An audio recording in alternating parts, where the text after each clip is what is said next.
Hello, everyone. I hope you're doing well today. I'm Elizabeth Corey, and I am the founder of BeatingTrauma.com, and it is Tuesday at noon Eastern, so I am here to talk about trauma. I will say ahead of time that my internet is doing really funky stuff, so I'm hoping that this all works out. If it doesn't, I will come back and try again at another time with this particular topic, but let's hope it all just works today. We'll see. So, today I want to talk a little bit about control. So, control is something probably all of us use when we come out of a traumatic childhood. When we have complex trauma, we are going to try to control things, generally things that are uncontrollable, right? So I want to talk today a little bit about the nuances around control and in general where it's actually coming from. Some of it may be obvious to you already, some of it may be new information.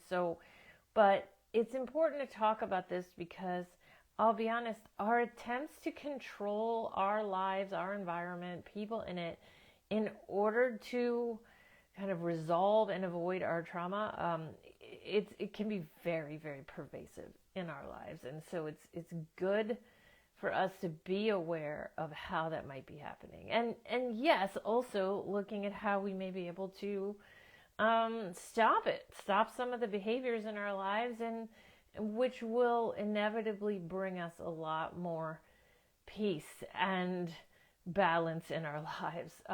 So it's a really good survival strategy for us to work on when we are healing our trauma. So I want to say hi to Carol. I'm glad you're here. So I'm going to talk first of all about a few of the different ways that control might look in your life. Some ways of controlling just look very obvious that they are controlling ways, but other things may not look so much like that. So let's start from the beginning here with one of the biggest ones I've noticed, and that is that control will look like arbitrary rules about what works in life and what doesn't. Okay?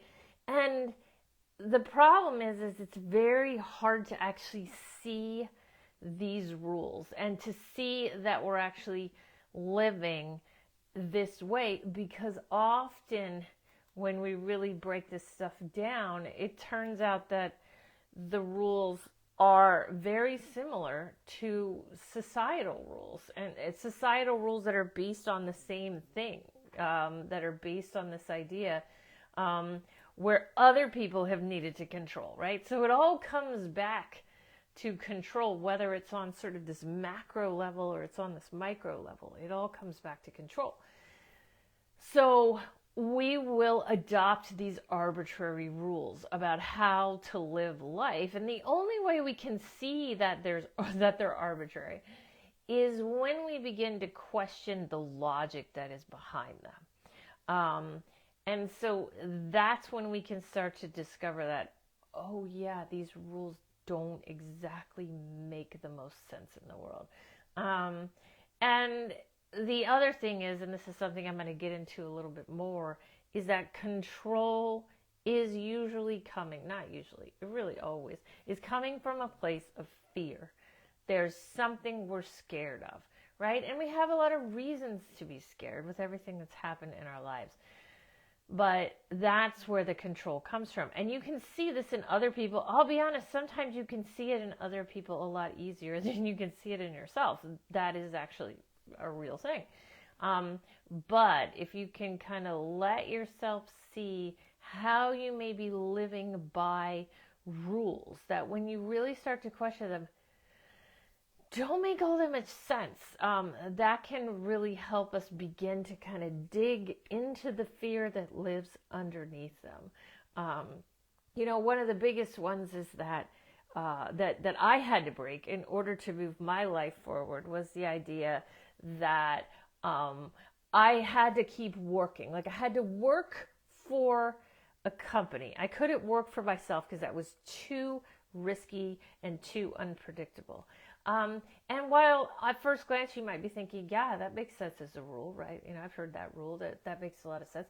But as I looked into it, I started to realize that, in fact, sometimes when we start our own business, and especially if we diversify, we may actually have less risk than if we work for one singular company and have all our eggs in that basket. So it was one of those things where I kind of had to sit back and go, where did I learn this rule? And break down the rule a little bit more and really question the rules. Like, does this make any sense? Another big rule I had is if you do what you love, you have to be willing to make a lot less money, right? Another arbitrary rule. You're either happy with what you do or you have money, but you can't have it both ways. Wow, where did that come from? Who made that up, right? These are kind of these arbitrary rules that we use against ourselves because a lot of times the unknown feels really scary to us. The unpredictable is scary. So we make up rules to keep ourselves in what our controller thinks is the safest environment for us. But then when we start breaking them down, they generally don't make that much sense. I want to say hi to Amanda and Trish and Lucy and Phyllis. Thank you guys so much for being here. If I left you out, it's because you scrolled off my screen. I'm sorry, but thank you for everybody who's here today.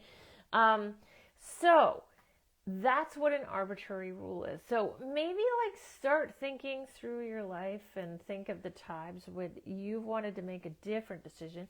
Maybe a decision that the rest of the world really, it isn't something that commonly happens. And how did you use rules to convince yourself not to do it?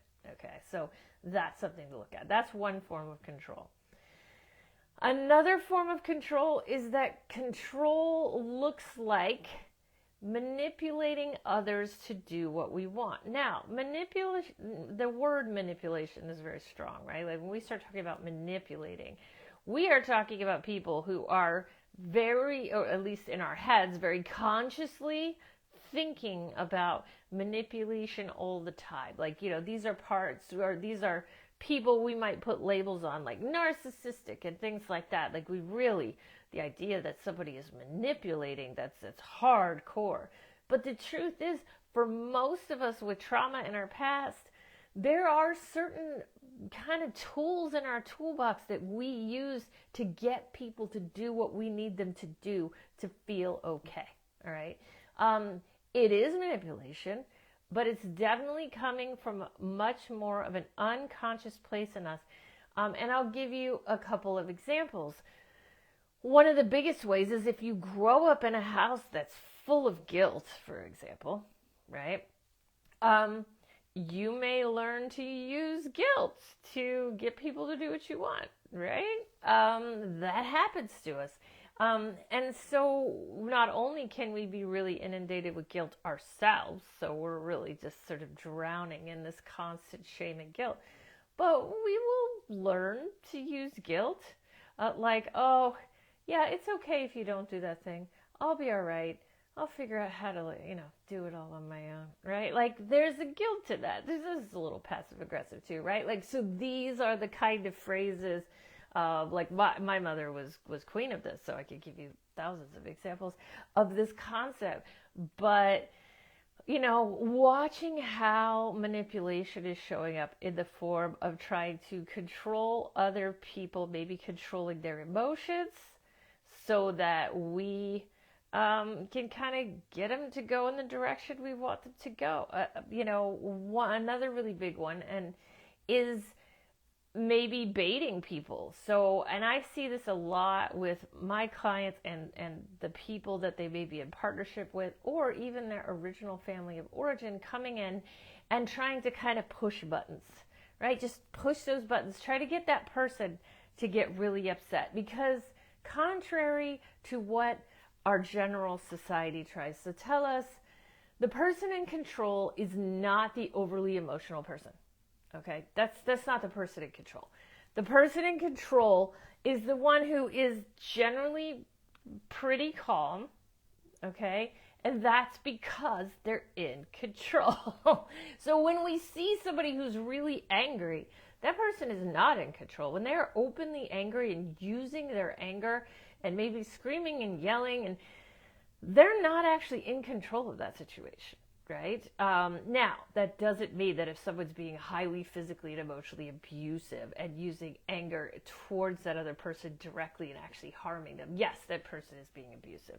But a lot of times what we find is there is a baiting process that goes about to get the other person angry enough to where they lose it. And then that person can say, look at you, like you're so angry. Like you're the problem because look at how angry you are, right? This is a control tactic. And baiting is very alive and well in our society. I see it all over the place, happening everywhere. And so watching for how you may have some parts of you that want to push that other person's buttons to kind of get them a little worked up and then go, look at how worked up you are, right? Look at how angry you are. Or looking at how this may be used against you, right? So this manipulation actually underneath it is based in the need to control other people, okay? The next one that I want to talk about is that control looks like hypervigilance. Now, this one you may be like, well, yeah, right, I get that. Like, yes, control, hypervigilance is control. We will work to try to understand and determine every possible single detail of something, right? Like one of the main examples that I often think about is like moving or traveling or doing things like that. There can be so much work done to get every detail worked out. And the reason we're doing that is because we want to avoid surprises, right? We want to avoid things happening that we didn't expect. And I'm going to talk a little more about that in a few minutes. But that's why we will get so controlling over everything. And the truth is, if you're traveling or you're moving, there is no way you can be hypervigilant enough to work out all of those details to where nothing comes up and surprises you. It's an absolute impossibility. There are too many moving parts. And there are things you're just not going to be in control of. You're not going to be piloting that plane. And that may feel really scary to you. But, you know, there are things that no matter how much hypervigilance you use, you can't control it, right? So it's important to know that. Another thing that control looks like is limiting our environment. So this can generally mean trying to avoid triggers. So trying to find a way to keep your environment so small and so controlled and like in this like almost like this little bubble, right? That you won't experience any triggers. Now, what I've found is that's a pretty futile effort because the universe finds a way, I guess is the best way to say it. The universe always finds a way to make sure that there are, in fact, triggers because we are always supposed to be working on healing our trauma. And that's not going to stop just because we hide, right? Bernadette is asking, can a controller stop you doing things to point doing nothing due to suppression? Let's see. So yes, the controller will stop you from doing things, and you know they will be attempting to suppress in the process. So that's kind of what I am generally saying here, like this avoidance practice that they have. If they can keep you from experiencing triggers, and that means they can keep you from experiencing trauma responses, the emotional impact of those triggers, for example, right? So yes, they will try to do that. Control the environment, like down to every little detail, so that we can avoid whatever the triggers that would come up normally are, right? And so yes, that's exactly what they're doing. And then another way that control can show up is that it can look like obsessing or ruminating about how to control, right? Obsessing and ruminating to try to figure out exactly the right next thing to do to keep the environment nice and like sort of in that bubble and safe and non-triggering, so that all of the stuff in your system can stay like right where it is in its little bubble and never come out and impact us in any way. And this is really a big part of the controller's mission, is control everything so nothing bad happens, no emotions come out, no triggers can happen, so that all of the past impacts of our trauma stay away, right? And they don't come into the rest of our lives. Now, you already know this, I'm sure, but the approach that the controller is taken there is going to mean that all the past trauma, all the stuff that's impacting us stays in the unconscious. It stays underneath the surface, right? And because it stays underneath the surface, it actually has more manifestation power than if we allow ourselves to pull it up and out of our system, right? Things are much more powerful when they are in the shadows. So let's talk a little bit about why we control, right? And I'll be honest, the most important thing to take from this today is that when you are trying to control something, it's because of fear. Okay? The controller themselves, they are largely guided by and geared toward a fearful way of interpreting life around them. Now, they didn't get this way. Like, they weren't born like this. They didn't get this way because of not understanding the world. As a matter of fact, they got this way through their experiences, through the evidence that was all around them all the time. Okay, so the controller is operating from the world that they grew up in, which was highly traumatic and highly fear-based. So they lived in a lot of fear, especially because they didn't have any power, they didn't have any control at that time as a child. And they have used that view of the world to determine how they're going to behave most days of your adult life. And this is something I was just talking about with the client yesterday. This idea that we will tend to project what our parents behaviors, our parents' reactions to us onto everybody around us. And that is one of the examples of how the controller uses fear to control the environment. Everybody's going to treat you this particular way. And that means you should just avoid everybody, right? Or you should keep your distance, or maybe just be really surfacey, or talk about yourself in a way that isn't, doesn't give too much away, like don't get too vulnerable. These are ways in which the controller tries to control what happens to you. Unfortunately, a lot of the fear of the controller tends to manifest. And what that means is what they're afraid of happening tends to come true the more that they actually try to avoid it. And it's not true in every case, but I will say it's true a lot. And so what we need to do instead is really get to know the fears that are driving our controller's behavior. And I'll give you a few examples here of what those fears may look like. And we can talk about writing prompts too for like, okay, how would you connect with that fear? How would you get in touch with that fear? What would that look like for you? So for example, the first one I have here is fear of the unpredictable and the unknown. Now, the truth is, for most of us in childhood, anything that was unpredictable or unknown was absolutely a bad thing. Sometimes we can think of, sometimes things we don't know about are great, like a surprise birthday party or something like that. But that's generally not how our systems work. Our systems say if something is going to happen and I don't see it coming, it's going to be bad. Now, a big part of this healing journey is sort of learning how to see the possibility of things we're not in control of actually turning out well. But it's a long journey and it takes a lot of time.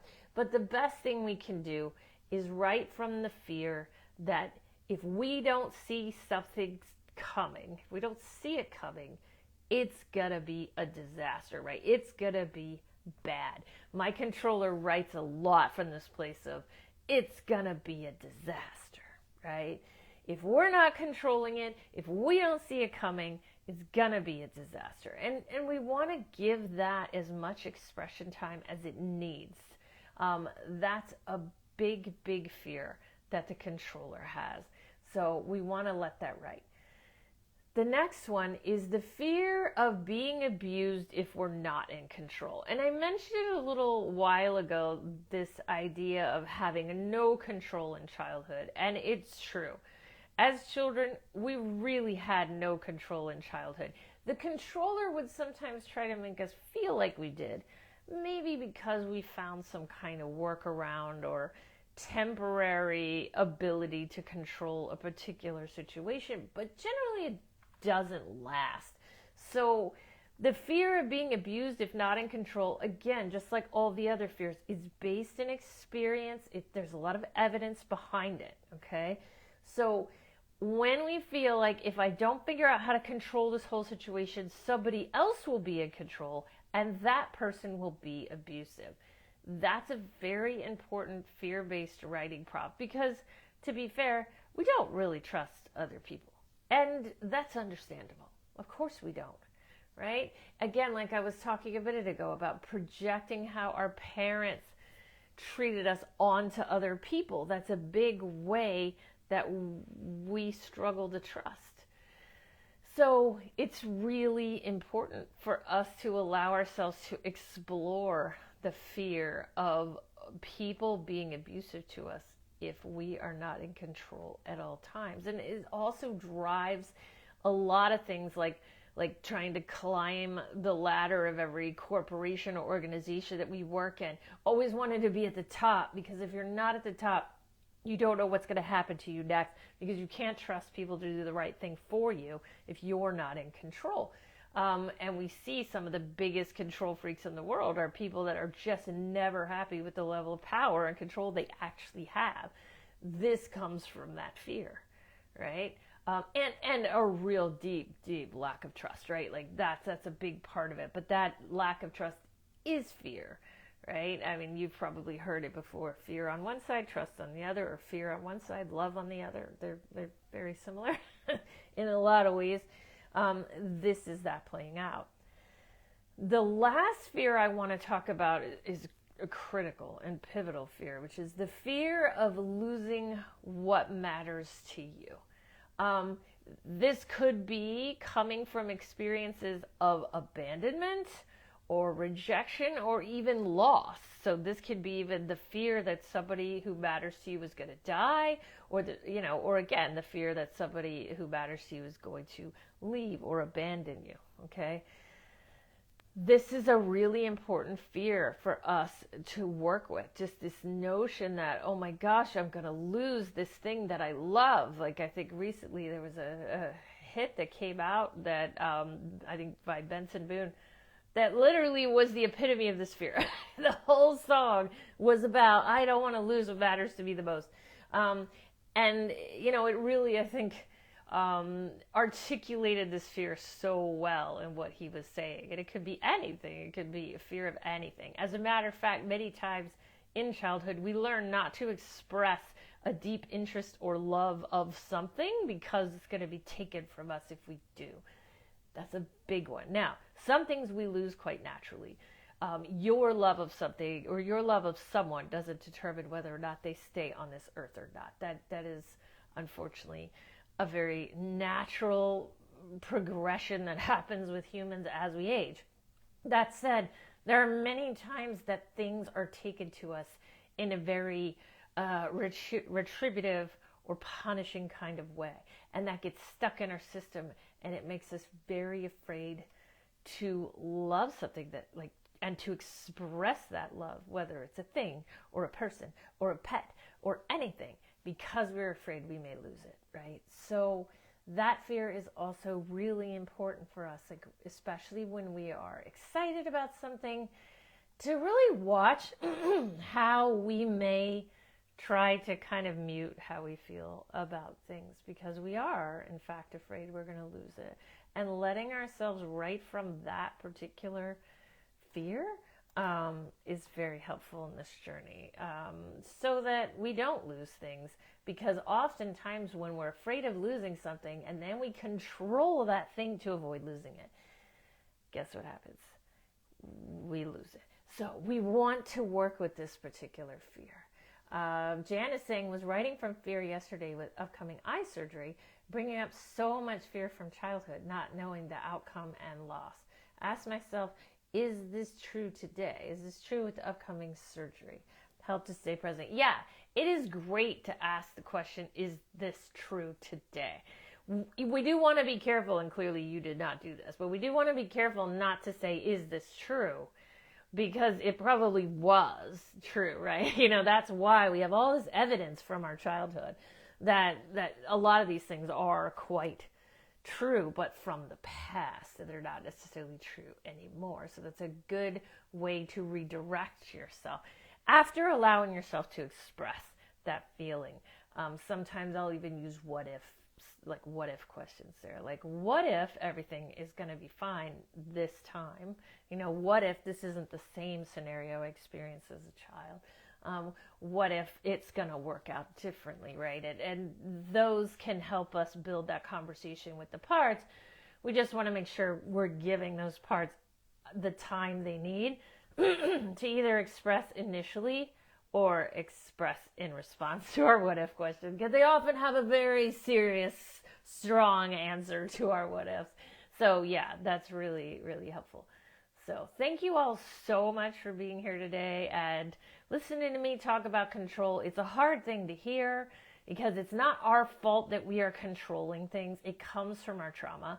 But to live our best lives, we have to start working these patterns out of our lives, or there's no peace. There's no peace, really. I mean, that's the biggest problem. So thank you all so much for being here today, and I will talk to you guys next Tuesday. I'm glad to see that my internet held up, and I will talk to you guys again next Tuesday, same time, same place. Thank you.